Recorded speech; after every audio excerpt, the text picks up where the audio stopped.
na minha e na tua vida. E este algo hoje ele é muito preciso, ele é mais do que urgente, ele é mais do que necessário, é o preparo. Porque sem a preparação, irmãos, nós não iremos fazer parte do gozo celestial. Se eu e você como igreja não estivermos preparados para a segunda volta de Jesus, nós não iremos participar das mansões celestiais. E o interessante é que no decorrer desse tempo, em algumas igrejas a qual eu pude ter oportunidade de visitar, pouco foi falado sobre esta mensagem. Pouco a mensagem tem sido apresentada para a igreja. E a mensagem que eu quero apresentar para vocês nessa noite é uma mensagem conhecida da igreja. É uma mensagem que talvez você já tenha até de cabeça. Mas eu quero que nesta noite essa mensagem ela fale com você. E a mensagem que nós iremos meditar nessa noite é sobre a sacudidura. Por que este tema? Porque, irmãos, nós estamos vivendo em um tempo terrível.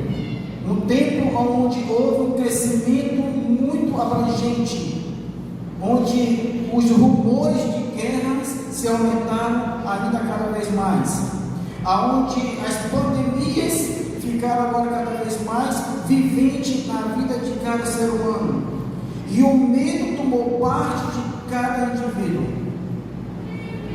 E Deus hoje Ele quer falar comigo e com você através desta mensagem, porque nós, como adventistas do sétimo dia, temos que estarmos preparados. E uma grande preparação haverá no seio da igreja.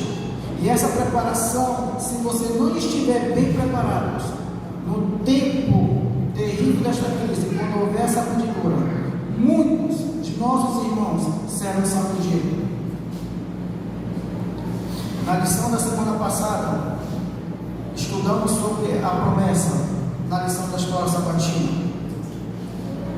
E a lição da semana, ela nos trouxe bastante advertências.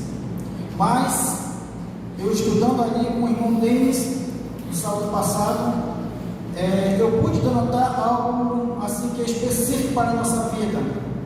E aquela lição, a lição número 8, que foi falando sobre a promessa, eu pude resumir aquela lição em apenas uma palavra. Por mais que a lição tenha 7 estudos, eu pude resumir em apenas uma palavra: fé. E é justamente a fé, irmãos, que vai fazer a diferença na minha e na tua vida nesses últimos dias. E o interessante é que a palavra de Deus, do livro de Gênesis até Apocalipse, sempre encontramos a palavra fé. Mas quando vamos para o livro de Hebreus, capítulo 11, ali o apóstolo mostra a natureza da fé, trazendo as nossas lembranças, os verdadeiros exemplos da fé, através do Antigo Testamento, onde homens e mulheres foram citados como pessoas de fé. Mas quando vamos para o livro de Lucas, capítulo 18, verso 8, é-nos dito: digo-vos que depressa lhe farás justiça. Contudo, quando vier o Filho do Homem, achará porventura fé na terra? Esse questionamento dessa parábola que Cristo apresentou naquele momento deveria servir de lição para mim e para você nesta noite. Por ocasião da segunda volta de Cristo, será que Ele achará fé no meio do seu povo? Irmãos, abramos a nossa Bíblia no livro de Amós, capítulo 9. Amós, capítulo 9. É um versículo que é conhecido da igreja. Amós, capítulo 9. Todos acharam? Amós, capítulo 9, versículo 9. Assim diz a palavra do Senhor: porque eis que darei ordem e sacudirei a casa de Israel, entre todas as nações, assim como se sacode trigo no crivo, sem que caia na terra um só grão. O profeta Joel, ele fala de uma sacudidura do povo de Deus, nas seguintes palavras simbólicas: sacudirei a casa de Israel entre todas as nações. Ou seja, sacudirei a igreja de Deus nesses últimos dias, assim como se sacode o grão no crivo, sem que caia na terra um só grão. Amados, também Jesus disse em Lucas capítulo 22, fazendo a mesma referência sobre a sacudidura. Lucas capítulo 22.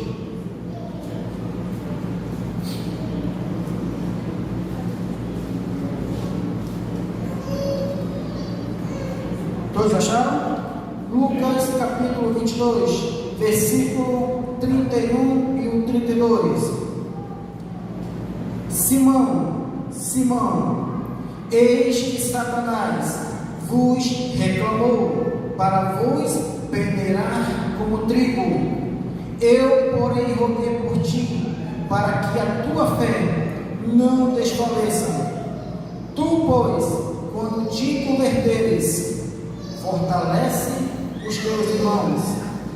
Amados, os filhos de Deus, individualmente a igreja, no conjunto, passarão por uma prova especial, uma prova que sacudirá a minha e a tua fé, uma prova a qual se denomina sacudidura. Isso ocorreu em épocas passadas e há de se repetir nessa última hora, no fim dos tempos, muito específico, porque o inimigo, ele sabe que pouco tempo lhe resta, e é porque fazer que se oposta tantos quantos seja possível. De sacudidura, irmãos, muitos ouvimos falar nessa palavra, mas bem pouco é pregado sobre esta palavra. Assim como as 3 mensagens angélicas, conhecido como a verdade presente para os nossos últimos dias, também é uma outra mensagem que está sendo desejada dentro da igreja. Se tem uma mensagem que traz despertamento espiritual para a igreja, se chama a verdade presente. Mas esta mensagem, cada dia que passa, mais silenciada ela está sendo no seio da igreja. Por isso, haverá uma grande sacudidura nesses últimos tempos, nesses últimos dias. De igual maneira, ocorrerá também na fase final da igreja uma sacudidura que determinará este tempo para a igreja. O resultado da sacudidura agora em processo é que continuará de maneira crescente. Será a apostasia de um número de membros da igreja que terão uma experiência apóstolos, que se converterá nos seus piores inimigos, na verdade, do povo de Deus. Porém, ninguém que leve uma vida plena de consagração e de verdadeira comunhão com Deus precisa ser afetado por esse processo. Irmãos, no livro Serviço Cristão, assim também como em outros livros dos Espíritos de Profecia, Deus tem revelado para o povo e para a sua igreja mensagens especiais para o tempo do fim. E no livro Serviço Cristão, página 41, a serva do Senhor, ela faz um complemento ainda maior sobre o evento da sacudidura que ocorrerá principalmente dentro da igreja. E ela nos faz um alerta e também ela nos faz uma interrogação, dizendo: ser membro de igreja, amados, não é garantia de salvação.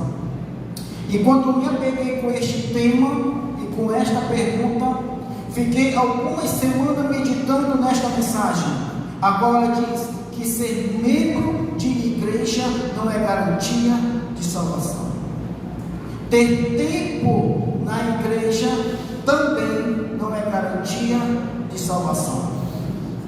Se você é um evangelista, se você é um promotor, se você é um obreiro, se você levou mais de 1000 almas perante Cristo, isto também não é garantia de salvação. Porque a única garantia que eu e você temos referente à nossa salvação é Cristo habitando na minha e na sua vida. Ser membro de igreja, amados, não te dá garantia de salvação. Você carregar no peito o emblema da Igreja Adventista do Sétimo Dia não é garantia de salvação. Você que se diz ser guardador dos mandamentos de Deus não é garantia de salvação, a menos que você reflita o caráter de Cristo. E para que este caráter de Cristo reflita na tua vida, você e eu, como igreja, devemos ter uma ampla comunhão direta e mais sincera com Cristo. E esta comunhão sincera e mais direta com Cristo só vem através do abandono do seu próprio eu. É quando nós cada vez mais buscamos a presença de Deus, em meio ao cansaço, em meio às fadigas. É neste momento que eu e você, como igreja, devemos nos revigorar, buscar a presença e o fortalecimento da nossa fé. Porque, irmãos, uma grande crise está para cair sobre o planeta Terra. E muitos de nossos irmãos ainda se encontram nessa mornidão espiritual. Muitos de nós ainda estamos acomodados com as coisas que estão sendo penetradas dentro da igreja. E é por isso que uma das mensagens diretas referente a essa conjuntura, a serva do Senhor, ela disse que tem referência justamente com um testemunho direto à igreja de Laodiceia. Apocalipse capítulo 3, verso 15, verso 16 diz: eis que eu conheço as tuas obras, que nem és quente e nem frio. Quem dera se tu fosse quente ou frio, mas tu és morno, a ponto que eu estou de quê, irmãos? De vomitar-te da minha boca. E por mais que nós conhecemos estas mensagens, ainda como igreja, continuamos nessa mornidão espiritual. Irmãos, fugindo aqui um pouco aqui da mensagem, eu acredito que essa pergunta que eu vou fazer para essa noite todos almejam. Quantos desejam ver a segunda volta de Cristo? Todos nós almejamos, todos nós queremos ver Cristo voltar. Mas a pergunta que eu faço para você: realmente você quer fazer parte da moradia do reino dos céus? Você quer fazer parte da moradia do reino dos céus? Irmãos, então o que está faltando para mim e para você? O que está cada vez mais pesando na minha e na tua vida? Porque se eu almejo morar no céu, amados, eu faço o impossível. Assim como um aluno escolar, ele se prepara anos após anos, até formar-se no ensino fundamental, e depois se formar no ensino médio, e depois fazer uma faculdade, fazer um doutorado, passa-se de cerca de 10, 15 anos no estudo se preparando. E porque nós, como igreja, não estamos preparando para a tão brevidade da volta do Senhor? Será que realmente nós almejamos? Será que realmente nós queremos fazer parte do reino de Deus? Ou queremos fazer parte dessa mornidão espiritual? Porque se realmente nós queremos fazer parte, irmãos, tem que haver renúncia. Sem renúncia, amados, não há entrada no céu. Em todo o processo da Bíblia, desde o livro de Gênesis até Apocalipse, quero dar várias orientações e advertências que no céu não entrará nenhum pecador. Mas cada vez mais almejamos e acariciamos os nossos pecados. E ainda desejamos morar no céu?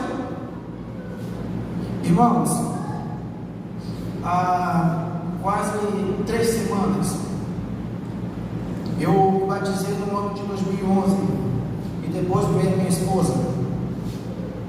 E desde lá, assim quando eu aceitei o batismo, veio aquele fogo de pregar, aquele fogo de fazer evangelismo, aquele fogo de conhecer pessoas, levar estudo e além mais.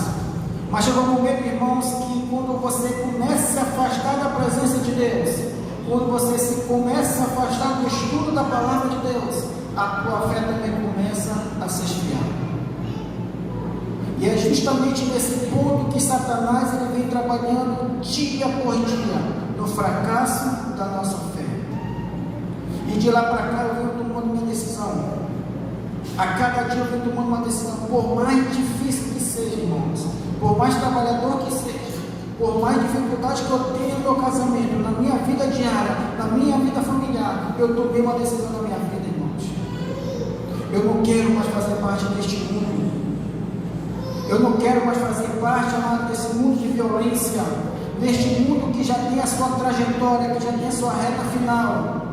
E essa reta final nós conhecemos, que é por causa da segunda volta de Cristo. A terra vai ser destruída.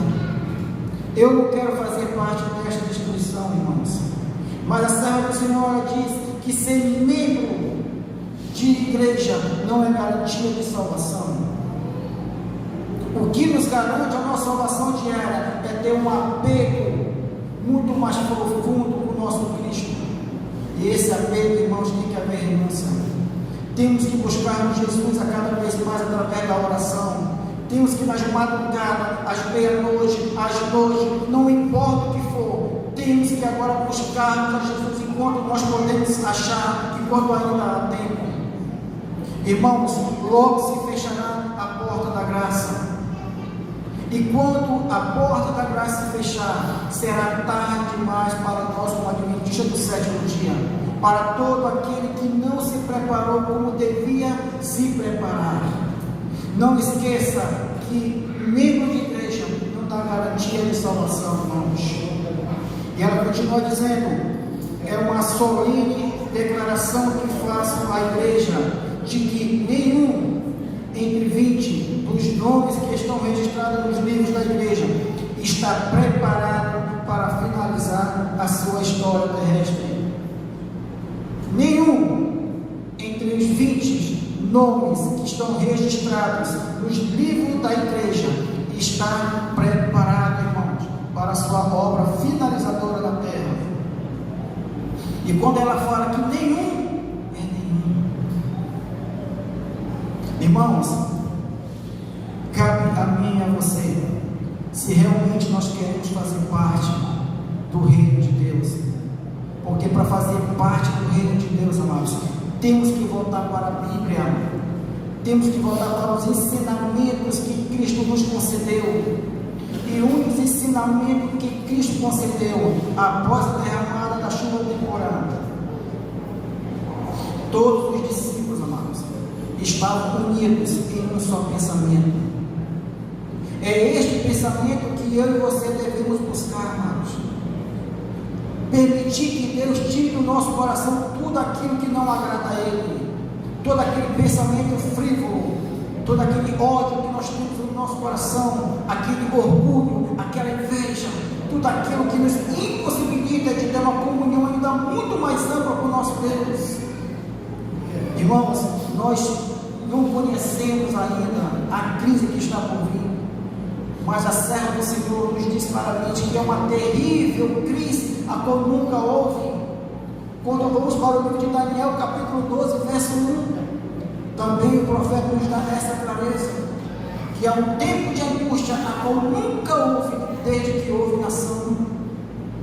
Está você preparado, irmãos, para esta grande crise? Está eu e você preparados para quando Jesus voltar? E o que é que está nos impedindo, irmão, para que haja um crescimento da fé cada vez mais? Ela continua dizendo: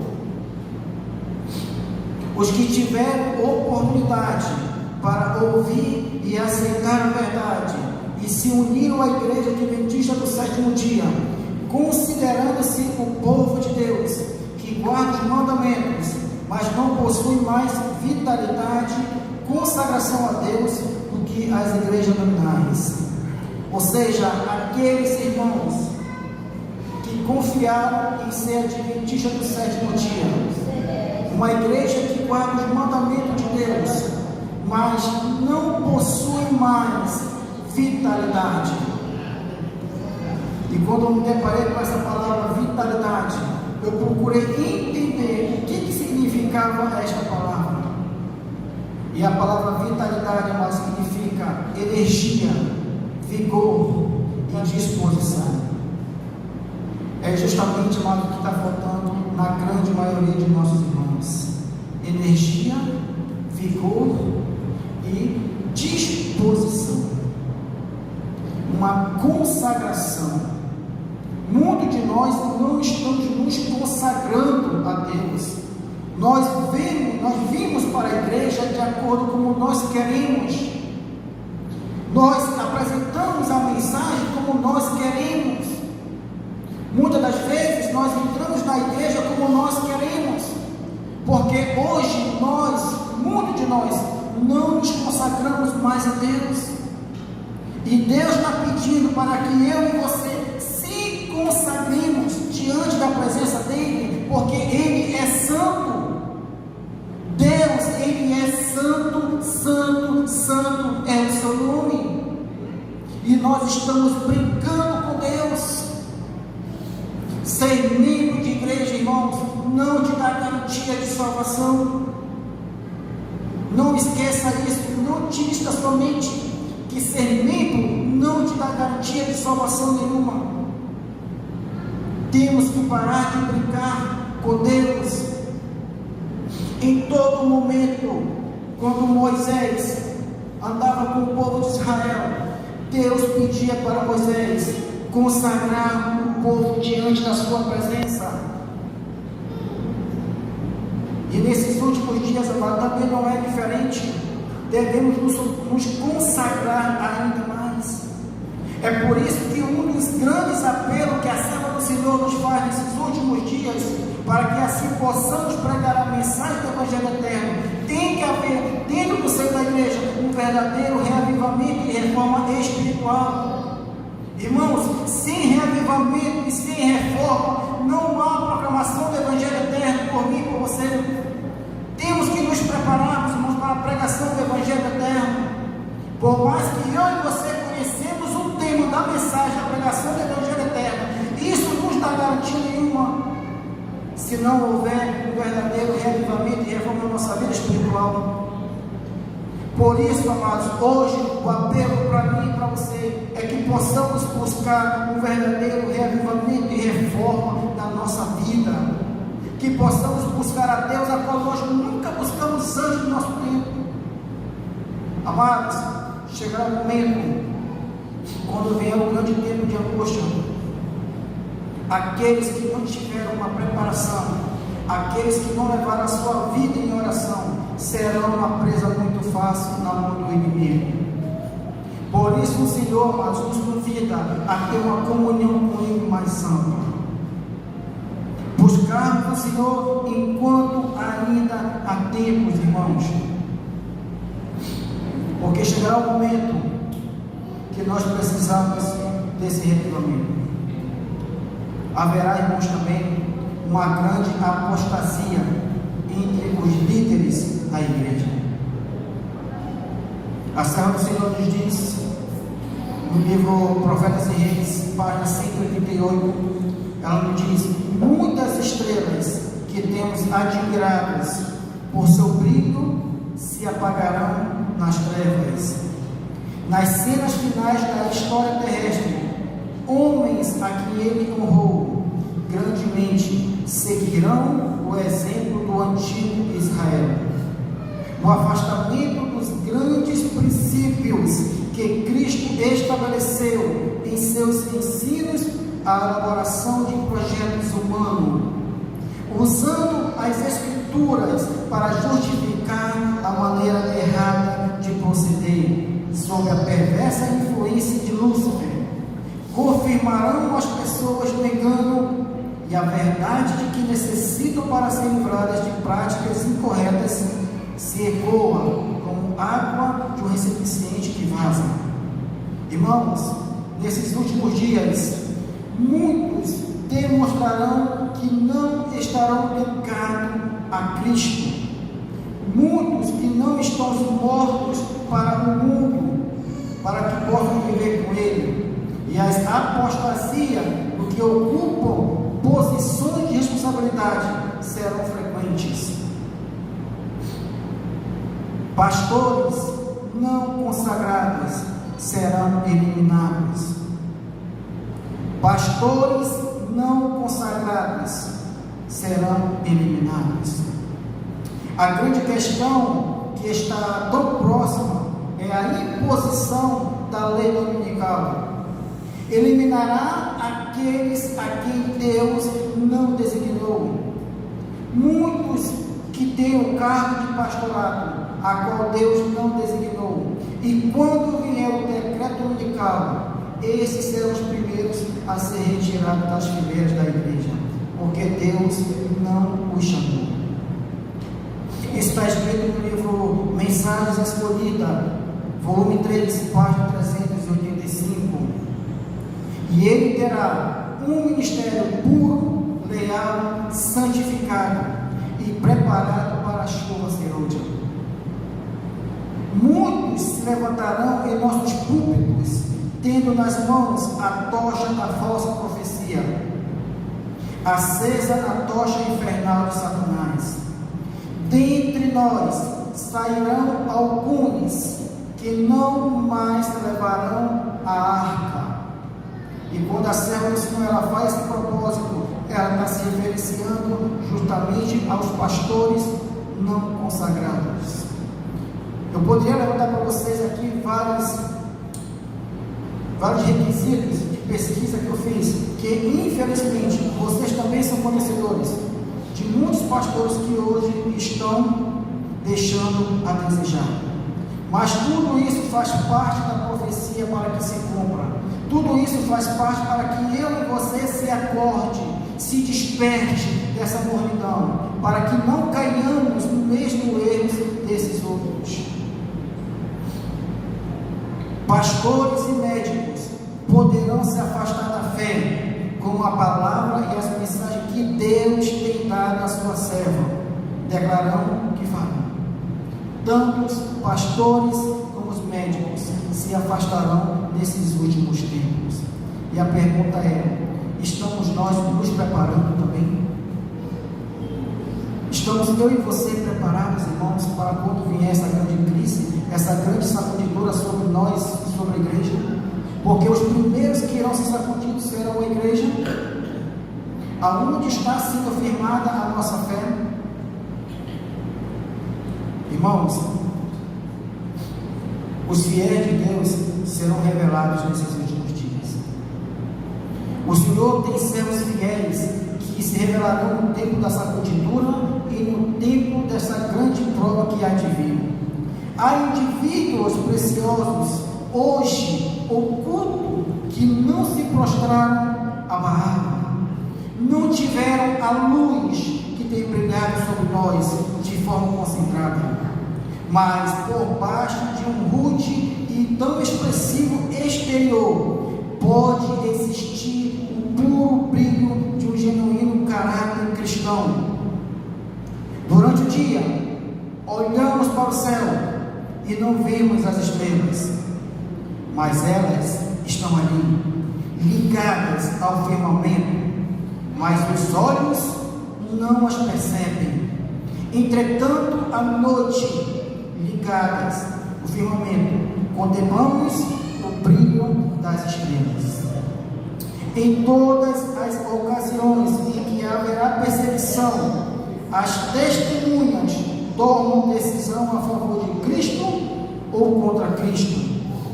Eis que manifestará compaixão pelas pessoas condenadas injustamente. Novos conversos ocuparão os lugares daqueles que se retiraram nessa grande crise. Alguns tinham sido lançados fora do caminho, os descuidados e indiferentes, que não se uniam com aqueles que desprezavam suficientemente a vitória e a salvação. Aqueles lugares vagos nas fileiras serão preenchidos pelos que foram representados por Cristo, como tendo chegado na hora décima. Irmãos, eu não quero me prolongar muito na mensagem. A mensagem ela ainda é muito mais avante, mas o tempo que nós temos ele é muito corrido. E isso deixa a desejar muito. Então, antes de nós finalizarmos, eu gostaria de compartilhar com você uma última mensagem do Espírito de Profecia, a qual assim diz a serva do Senhor, no livro Conselho para a Igreja: nenhum de nós jamais receberá o selo de Deus enquanto o caráter tiver uma nódoa ou mácula sequer. Cumpre-nos remediar os defeitos de caráter, purificar de toda a contaminação o templo da alma. Então a chuva serôdia cairá sobre nós, como caiu a temporã sobre os discípulos no dia do Pentecoste. É uma outra promessa que Deus tem dado à sua igreja, que é o seu selo. E o derramamento do Espírito Santo, irmãos, só cairá sobre todo aquele a qual tem abandonado todo o seu eu. Não deve haver nenhuma mácula sequer de pecado. Se eu e você que almejamos receber o selo de Deus nesses últimos dias, cumpre-nos buscar a cada dia a presença do Espírito Santo, e que o Espírito Santo transforme a nossa vida, e todo aquele pecado venha a ser lançado para fora, porque a palavra do Senhor diz que no céu não entrará nenhum pecador. Que o Espírito Santo venha fazer parte da minha e da tua vida até quando Cristo volte. Essa deve ser o nosso pedido diário e também deve ser a nossa oração, o derramamento do Espírito Santo. Irmãos, eu quero convidar vocês neste momento a se colocarem de pé. Eu vou convidar